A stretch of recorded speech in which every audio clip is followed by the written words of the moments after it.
胃食道逆流是现代人常见的疾病之一哈，常常发生在这个吃饭很快啦，然后那个咖啡啊、茶叶喝很多的人身上。那早期的症状其实不仅仅是火烧心或是胃酸上来很多而已，大部分的情况下，它第一个症状是咳嗽。为什么？因为呢，咖啡因的摄取或者是我们吃饭快后，导致我们的贲门松开了以后，胃酸的蒸汽容易上来哦。并不是胃酸上来，是胃酸的蒸汽上来，刺激到我们喉咙以后，痒痒的就会想咳嗽。那这个是最常见的症状之一哈。那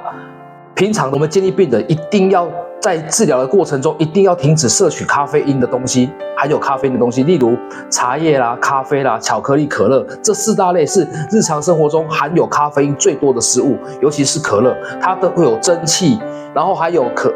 咖啡因会迫使我们的括约肌松开，胃酸蒸汽上来就会很严重。那例如我们讲话讲多了，贲门一旦松开后，讲话讲多，腹腔用力，胃酸刺激喉咙就会想咳嗽。那躺下来的时候呢，胃酸也很容易往上逆流，所以呢也会想咳嗽。